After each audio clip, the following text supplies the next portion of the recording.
Dabar aš tau papasakosiu viską apie pačių plytelių pjaustymą. Tai kaip ir dabar aš turiu vieną maketėlį, bent jau pasidėjau plytelių pjovimo stakles. Turiu plytelę, galėsiu pademonstruoti, kaip pjaunasi.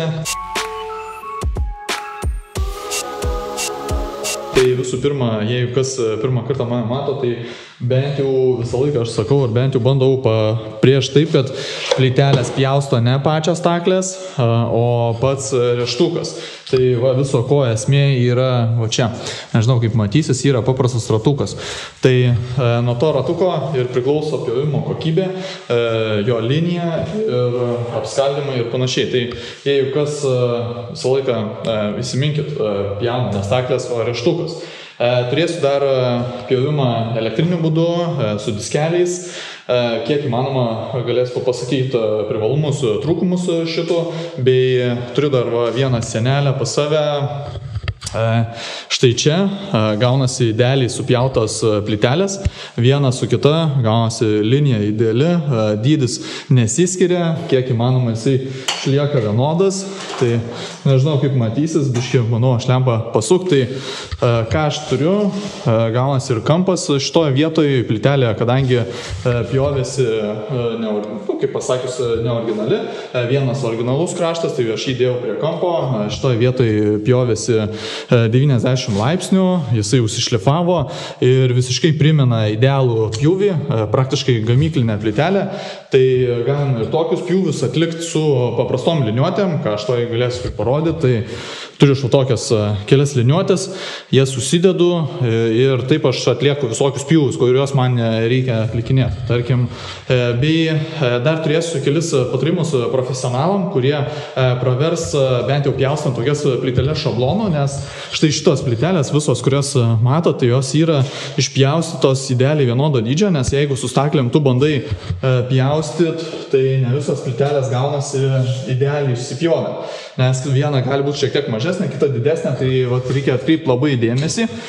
Nežinau, jeigu matosi, tai šitos visos plytelės identiškos viena kitai. Jeigu kas, tai dar kampas apsišlifuoja su šveitimo lapeliu ir viskas, aš turim idealiai supjautas plyteles. Štai čia dabar tas pats tuo pačiu metodu su vandeniu. Aš išpjoviau šitas plyteles, jinai viena kitai galiu aš padėti ant grindų, kad matytųsi viena su kita. Čia kadangi gamyklinio krašto nėra, tai va, viena su kita, jinai identiškai atitinka viena kitai, tai gaunasi labai gerai. Jeigu tu darai kažkokią seriją, bent jau tų pjūvių, tai dabar pradedam gal nuo pradžių, nuo pačio pjaustymo. Tai kadangi plytelės pjausto pats rėžtukas, tai nuo pačio rėžtuko ir priklauso pjovimo kokybė. Šituo atveju mes turim paprastą karbido rėžtuką. Jisai ilgai tarnaujantis, bet priklausomai nuo pjovimo medžiagos.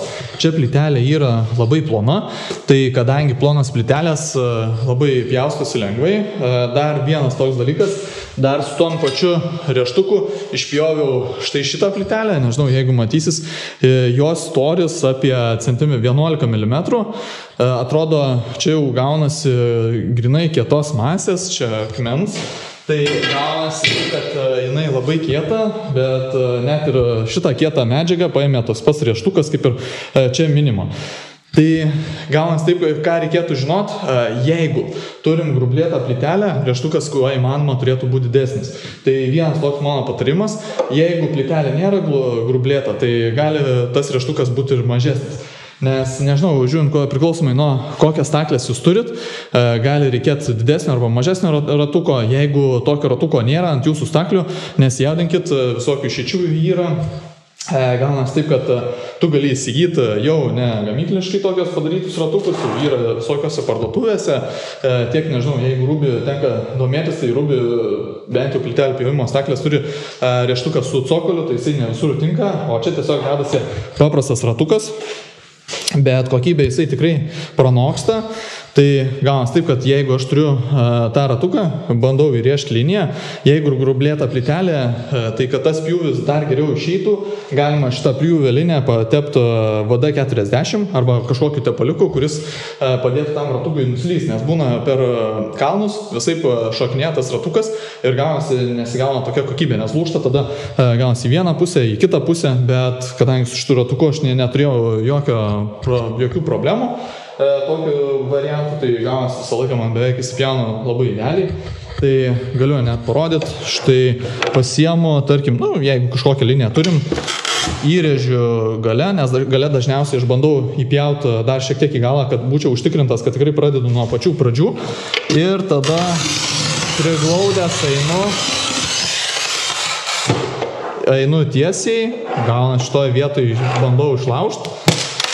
Ir kaip girdėjau, jinai lūžo vienoj pusėj ir kitoj pusėj. Jinai dabar pasidalino, štai, paprastas pjūvis. Na, aišku, nenoriu aš rodyti ant geros plytelės, čia gauna tokia liekana, bet esmė labai aiški. Tai paimi, įsirėži ir įsipjauna. Du identiški gabaliukai, visur tinka. Ir pagrindas yra esmė, kaip tu įrėši. Jeigu tu įrėži krašte, ir įsitikinę, kad tikrai kraštas paliečia arba bent jau pradeda nuo pradžių, nes dažnai būna viena bėda, kas pjausto plyteles, tai pradeda ne nuo pačių pradžių, o pradeda kažkur tais nuo čia, nes kaip matot, rankena užstoja, tu pradedi rėžti ir jisai, tarkim, nuvažiuoja nuo galo ir kadangi galas neįsipjauna, jisai labai blogai lūžta. Tai tokiu atveju ką aš padarau, paimu rėžtuku į galą ir tada braukiu į priekį. Taip jisai man padeda, kuo įmanoma geriau įpjauti tą plytelę ir tokiose vietose sumažinti riziką, kad jinai lūž kažkur kampas ar nulūž ar panašiai. Vien dėl to, kad jinai neįsipjauna. Jeigu turi tokias kaprizingas plyteles, tarkim, nežinau, dabar šių neturiu šitam objektą, viskas labai paprastai, tiek tos plytelės tenais įsipjaustė, nors čia, aišku, šitos plytelės pjovėsi, nors ir storis jų apie centimetras, pjaustėsi su vandeniu, bet dalis jų čia, tarkim, jeigu nišos vidus matosi, tai čia gaunasi su staklėm išpjauta, tai kaip pasakius, tokius pjūvius irgi gali atlikinėti su rėžtukiniam staklėm, bet ateina atvejis tada, kada tau reikia įmantresnius pjūvius atlikinėti su bent jau vandeniu arba su elektriniais diskeliais. Tai, dar vienas tokį turiu aš įdomų variantą, turiu tokį naują diskelį. Ne visi gal aišku matė, ne visi gal žino. Štai šitas diskelis, jo dydis yra 105. Tai kuom jisai skiriasi, atrodo, lyg pasakytume, paprastas pjovimo diskelis, bet jisai yra 105 diametro. Nežinau, jeigu matysis labai gerai, jisai plonas. Čia manžetas įdėtas, kad jisai būtų patikimas ir patvarus. Tai koks privalumas šito diskelio? Gaunasi taip, kad jeigu reikia tokius variantus daryti, jeigu reikia išpjaudinėti 90 laipsnių kampą, padarinyti iš plytelio, nes kaip matom, jeigu kažkur dedi kokius intarpus, tai šita vieta turėtų būti griežtai laikomas 90 laipsnių. Jeigu tokiu atveju neturim tokių dalykų, tai gaunasi taip, kad pjūvis atliekamas netaisyklingai, netvarkingai ir būna, kad siūlė išplatėja ir panašiai. Tai su paprastu diskeliu galima tai padaryti. Kodėl jisai toks mažesnis? Šiaip Lietuvoje galima rasti 115 mažiausia, bet dažniausiai akmens masėje skirtom plytelėm, keramikai skirtas diskelis, gaunasi jisai pjaustosi su didesniais, tai gauna 125. Tai turiu šitą diskelį 125, kuo jisai blogai. Pasižiūrėkit, koks yra jo dydis, ant kiek skiriasi. Ir dabar, jeigu, nežinau, kaip man dabar šitą variantą parodyti, jeigu aš turiu pjaunamą medžiagą, pradedu pjaut ir man jisai kažkaip palinksta, jisai, kadangi dėl savo plono storio, gaunasi taip, kad jisai lankstosi ir per tą išlinkimą jisai gaunasi tą tiesią liniją, ne visai tiesiai tokia gaunasi, išlinkus, kažkur kažkas, nežinau, galėsiu parodyti kaip variantą. Tai gaunasi taip, kad jisai dėl savo ilgio, pločio čia, jisai gali lengviau pasilenkti. Nežinau, gal paimsiu, pasilenkia jisai. Tai ne visai idealus variantas pjaustant plyteles, tai kuo įmanoma šitą dalyką galima geriau sumažinti. Tai galima dėtis atitinkamai storesnius diskelius pjaustymui, bet jie kainuoja daugiau pinigų, būna pjausto ir šlifuoti, jie būna dažniausiai apie 1,5 mm storio, 1,6, tai va toks storis idealus, čia jisai gaunasi 1,2 gal kažkas tokio, arba 1,1, net neatsimenu dabar, bet gaunasi iš vienas plonesnių. Šitas irgi, nors ir pasakytumėt, kad jisai toks pats plonas, bet jo yra pranašumas.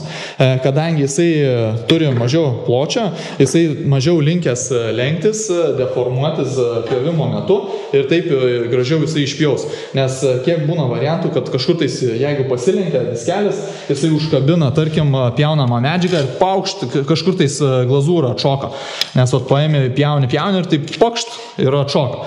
Tai gavęs tokių variantų, kad išvengti, reikėtų pasirinkti tam tikrą pjovimo diskelį. Bei su tokiu diskeliu, mažiuku, jeigu norėsit, galite parašyti tokį diskelį, aš galėsiu parduoti jum. Dabar kol kas turiu kelis variantus, kelis egzempliorius. Jeigu kas norit, galite įsigyti pas mane, parašykit, būtinai susieksiu ir galėsiu perduoti tokį diskelį. Bei kainą galėsiu pasakyti. Šiaip labai geras, jisai šiek tiek brangesnis negu dažniausiai sutinkami, bet turi dar vieną privalumą. Ne tik tais išpjaus kampą 90 ir gražiai jį padarys, bet jeigu, tarkim, turiu aš tokį variantą, kada reikia man pačioj plyteliai išpjauti, čia turim įsivaizduojamą šabloną, plyteliai pasižymi bent jau kraštus, nežinau kaip su viena ranka gal išeis, to aš padedu kamerą. Tai va, patraukiu dabar, turiu tokį egzempliorių, kada reikia išpjaudinėti tokią skylę. Kadangi tokia skylė dėl savo dydžio negali būti naudojama karūnėlė ant kampinio šlifuoklio, nes jisai dėl savo didelių apsukų, dėl masyvos galvos, yra šiaip dažniausiai karūnėlės tokiai skyliai išgręžti, bet šitai skyliai išgręžti geriausiai tai naudoti kampinį šlifuoklį, nes tokiu atveju tokia karūnėlė turėtų būti dedamasi ant staklių ir su staklėm išpjaunama. Kitokiu atveju čia įslys, žodžiu, pasidarys nekas. Gaunas taip, kad su paprastu diskeliu, kaip jauni, tai tu dėl savo dydžio padarai labai didelį radiusą. Tai tarkim vietoj, kurioje jisai ateina, nežinau, jeigu matysis, vietoj, kurioje jisai ateina, gali idealiai išpjaut, bet kai diskelis išeina va šitoj vietoje, jisai padaro dar didesnę skylę, negu jinai yra. Tai gaunasi iš tokio dydžio, pasidaro skylė, tarkim, va jau tokio. Tai jau šiek tiek ganėtinai didelė, aš tik tais parodymui parodau, bet jeigu turim va tokį mažesnį diskelį, tai jisai, pažiūrėkite, idealiai tinka, jisai mažesnis gaunasi negu ta skylė apvali ir gaunas taip, kad kaip jisai eina, tu su juo idealiai dar gali glaušiau priglaust visą pjūvį atlikinėti, idealiau ir tiksliau, nes analogiškai dėl savo dydžio jisai didesnį radiusą padaro ir tuo radiusu padidina skylę, kurios tikrai tenais didesnės jos nereikia. Tai toks dalykas, jei kas rekomenduoja tokį diskelį. Ir einam prie sekančio pjovimo būdo, ne vien tik tai su staklėm. Dar ką galėčiau paminėti su plytelių pjovimo staklėm, gali pjūvius įstrižus, gali visokius lenkimus padaryti, bet čia jau nuo tavo meistriškumo priklauso, bet dažniausiai tai tikrai sutiksite kokį 99% visokių objektų, tai gausis pjūvis tiesiai. Dabar turim pjovimą su, tarkim, elektriniam staklėm, žinau, gali būti su vandeniu ir panašiai. Tai kaip su tokiom liniuotėm, pavyzdžiui, atlikinėti idealius pjūvius, idealiai šabloninius pjūvius. Tai pasakysiu vaizdo gale, bet dabar ką aš noriu pasakyti, kuo jisai skiriasi.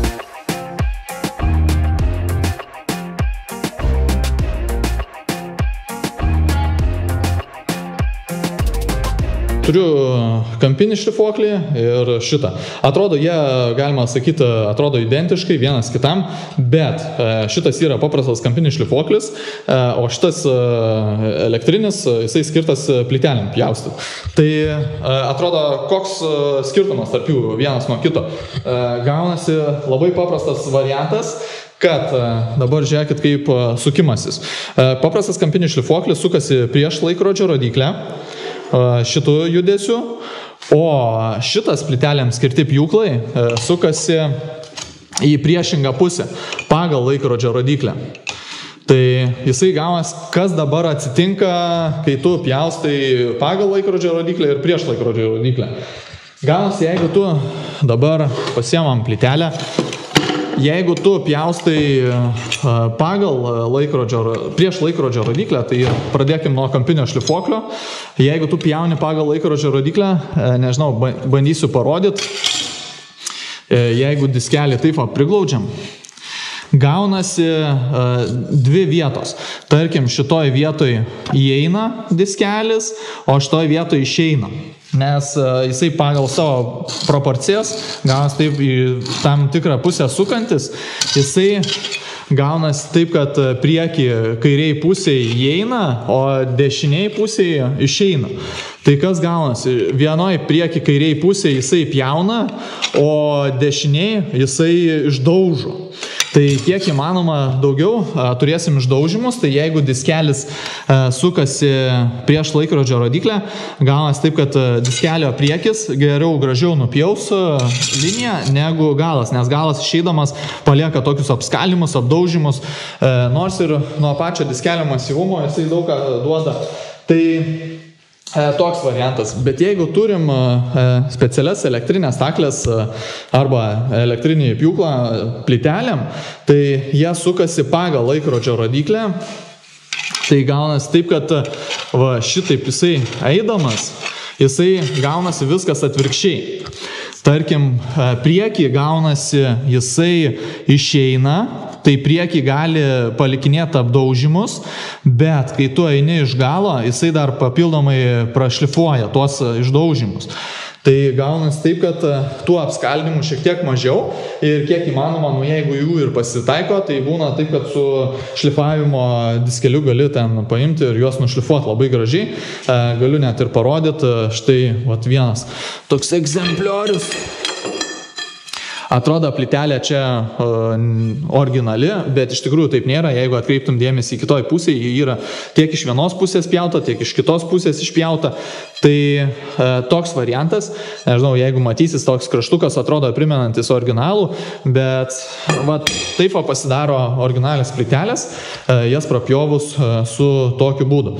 Tai visą laiką, jeigu kas rekomenduoja bent jau tokį pjūklą, kuris galėtų tikrai suktis pagal laikrodžio rodyklę, nes tada taip išskaldimų daug mažiau negu su paprastu kampiniu šlifuokliu.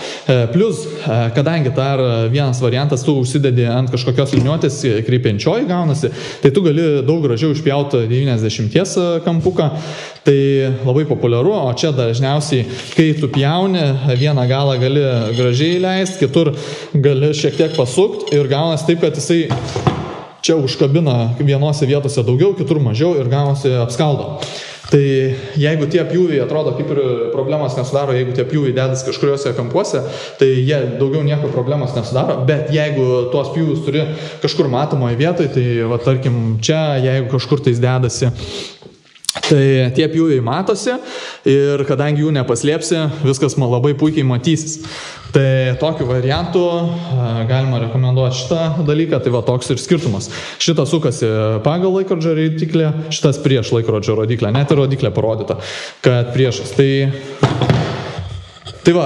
toks plytelių pjaustymas, dar profesionaliems plytelių klojams rekomendacija. Jeigu turit tokią, tarkim, liniuotės, kaip atlikti pjūvius su tokiom liniuotėm, idealiai visiškai identiškai tokią pačią plytelę išpjaustyti. Šitas turinys bus skirtas mano Contribui ir Patreono nariams. Kas nori įsigyti šitą vaizdo įrašą, galės vienkartiniu būdu įsigyti. Šitas kaip tokiu variantu išsimatuota idealiai vieną pjūvį arba idealų pjūvį šabloniškai įsipjauti su liniuotėm, nes liniuotės dažniausiai krypsta tai į vieną, tai į kitą pusę ir kaip tokį pjūvį atlikinėti.